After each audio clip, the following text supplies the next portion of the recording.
में आपका स्वागत है। मैं हूं आपके साथ राजेश शर्मा। गुजरे साल का आखिरी दिन अयोध्या की राजनीति का भी आखिरी दिन बन गया। 31 दिसंबर 2025 को अयोध्या में रामलला की प्रतिष्ठा द्वादशी का कार्यक्रम श्रद्धा से भरपूर था, पर राजनीतिक रूप से फीका। मंच पर मुख्यमंत्री योगी आदित्यनाथ और रक्षा मंत्री राजनाथ सिंह थे, लेकिन दो बड़े चेहरे दिखाई नहीं दिए जिनके नाम पिछले एक दशक से राम मंदिर की राजनीति के साथ जुड़े थे। प्रधानमंत्री नरेंद्र मोदी और गृह मंत्री अमित शाह। यह कोई सामान्य अनुपस्थिति नहीं थी, यह वह ऐतिहासिक संकेत था जिस मंदिर आंदोलन ने देश की राजनीति को कई दशकों तक प्रभावित किया, जिसने भाजपा को सत्ता के शिखर तक पहुंचाया, उसकी राजनीति का अध्याय समाप्त हो गया है। भाजपा ने नारा दिया था, जो राम को लाए हैं हम उनको लाएंगे, लेकिन 2024 के लोकसभा चुनाव में पार्टी राम और उससे जुड़े धार्मिक आस्था की सभी सीटों पर चुनाव हार गई थी। आज राम के दरबार में मोदी की गैरहाजिरी के साथ राम मंदिर की सत्ता की राजनीति का अध्याय समाप्त हो गया है। आंदोलन की संगठित शुरुआत का क्रम इस प्रकार है। 1949 में विवादित स्थल पर मूर्तियों के प्रकटीकरण की घटना में निहंग सिखों की कथित भूमिका के बाद 1981 में विश्व हिंदू परिषद ने धर्म संसद के माध्यम से साधु संतों और सन्यासियों गौड़ा स्वामी, अवैधनाथ, अवैधा सांख्यानंद गिरी आदि को संगठित किया। अप्रैल 1984 में विश्व हिंदू परिषद ने राम मंदिर निर्माण का औपचारिक प्रस्ताव पारित किया और तब जून 1989 में भारतीय जनता पार्टी ने इसे अपने राजनीतिक एजेंडे में शामिल किया, जिसकी परिणति 1990 में लाल कृष्ण आडवाणी की रथ यात्रा में हुई। 1990 के दशक तक नेतृत्व स्पष्ट था।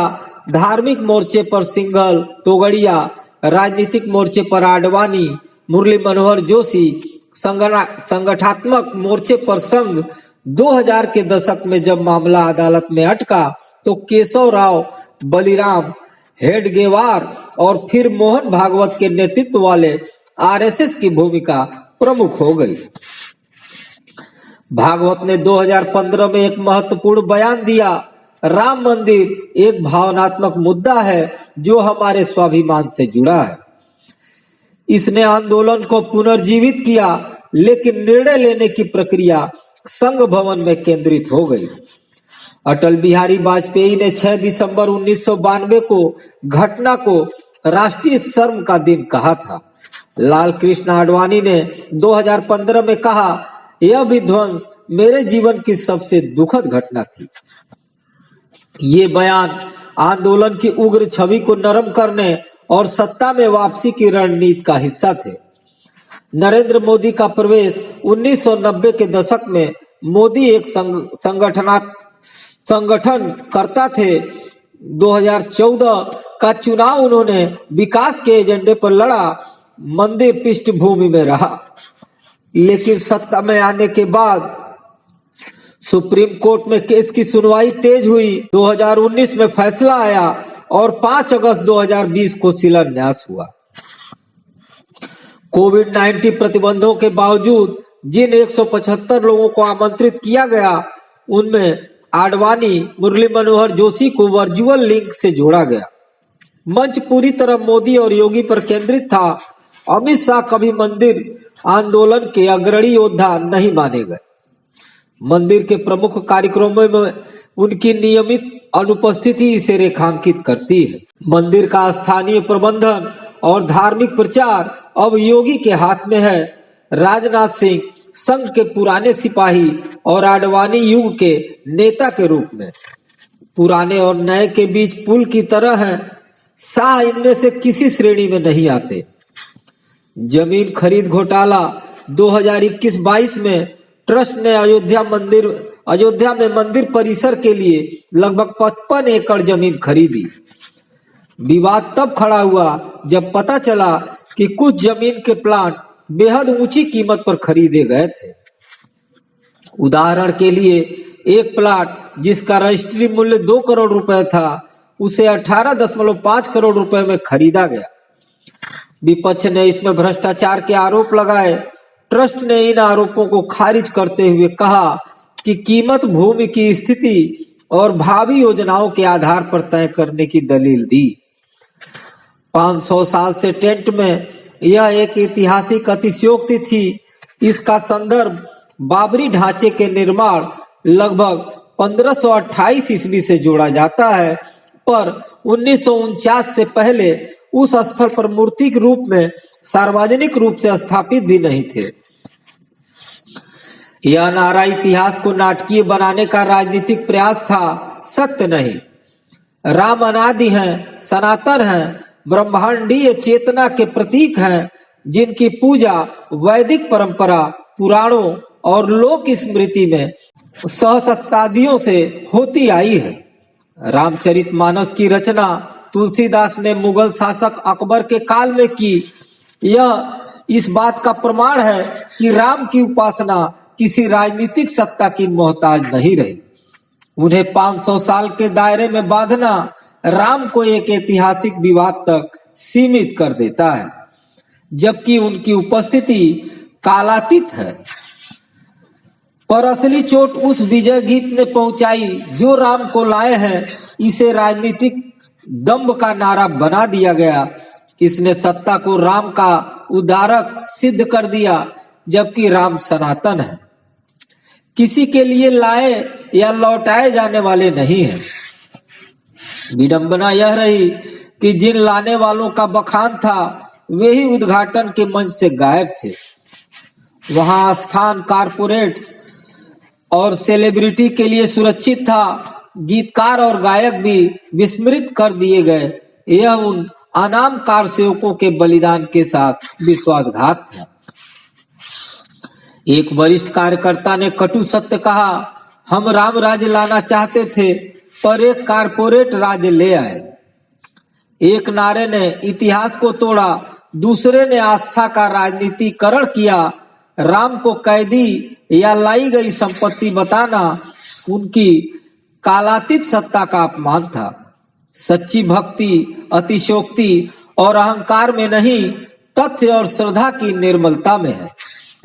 25 नवंबर 2025 को मोदी ने मंदिर पर ध्वजारोहण किया। कई टीवी चैनलों और हिंदुस्तान अखबार 26 नवंबर 2025 पेज 1 पर उन्होंने उनके हाथों में कंपन दर्ज किया। अखबार ने शीर्षक दिया, साथ चलने का वक्त मोदी। यह शीर्षक उनके भाषण के उद्धरण पर आधारित था, जहां मोदी ने कहा था, अब देश को साथ लेकर चलने का वक्त है, लेकिन संदर्भ विचारणीय था। क्या यह केवल एक सामान्य उद्घोषणा थी या उस कंपन की पृष्ठभूमि में एक गहरा अर्थ था? क्या यह 2024 के चुनावी झटके, 240 सीटें, पार्टी के भीतर असंतोष और संघ के साथ बढ़ती दूरी का संकेत था? राजनीतिक विश्लेषकों का एक वर्ग मानता है कि मोदी को इस बात का एहसास हो गया था कि मंदिर जैसा प्रतीक अब चुनाव में नहीं जिता सकता। साथ चलने का आह्वान शायद उनकी अपनी पार्टी और सहयोगियों के लिए भी था। 6 दिसंबर 1992 ने न सिर्फ एक ढांचे को गिराया, बल्कि भारत के तथाकथित धर्मनिरपेक्ष ढांचे की नींव को भी हिला दिया। इसके बाद गोधरा 2002, मुजफ्फरनगर 2013 जैसी घटनाओं ने सांप्रदायिक विभाजन को गहरा किया। लेकिन 2024 के चुनाव परिणामों ने एक नया सबक दिया। राम के नाम पर भी जनता ने अयोध्या सीट भाजपा को नहीं दी। जिस राम ने ब्रह्मांड बनाया, उन्हीं के नाम पर बने मंदिर ने सत्ता की राजनीति का घमंड तोड़ दिया। अयोध्या समेत धार्मिक आस्था से जुड़े लगभग सभी लोकसभा क्षेत्रों के मतदाताओं ने रोजगार, कीमतों और स्थानीय विकास के मुद्दे को मंदिर से ऊपर रखा और भाजपा को हरा दिया। 31 दिसंबर 2025 की अनुपस्थिति आकस्मिक नहीं थी, यह एक सोची समझी राजनीतिक समापन रेखा थी। मोदी और शाह ने संकेत दे दिया कि राम मंदिर का राजनीतिक उपयोगी जीवन चक्र पूरा हो चुका है। अब यह केवल एक तीर्थ स्थल है जिसका प्रबंधन योगी आदित्यनाथ और धार्मिक नेतृत्व करेंगे। भाजपा ने राम मंदिर बनाया पर राम की मर्यादा और राम राज्य से दूर हो गई। चुनाव जीतने के लिए उसे चुनाव आयोग का सहारा लेना पड़ रहा है, जिसको राहुल गांधी ने दो बड़ी कॉन्फ्रेंस और बिहार के हर जिले में रैली कर उजागर कर दिया। आयोग किसी बात का जवाब नहीं दे पाया। भाजपा के नए लक्ष्य काशी और मथुरा है, लेकिन उन पर भी अब सावधानी पूर्वक चलना होगा। तो राम नाम सत्य है, यही सबसे बड़ा सत्य है। राम मंदिर आंदोलन लाखों लोगों की श्रद्धा और त्याग की असली कहानी थी। राजनीति के शिखर पर पहुंच भाजपा ने सत्ता प्राप्ति के इस शक्तिशाली उपकरण को अब शक्तिहीन मान लिया है। राम को महल मिल गया, लेकिन भक्तों को क्या? राम का नाम भजकर सत्ता सुख भोगने वाले नेता अब वनवास के भय से ग्रसित है, क्योंकि उस वनवास में असत्य काम नहीं करता और सत्य स्वभाव के विपरीत हो चुका है। तो अयोध्या मंदिर के राजनीतिक मुद्दे का पटाक्षेप मानिए।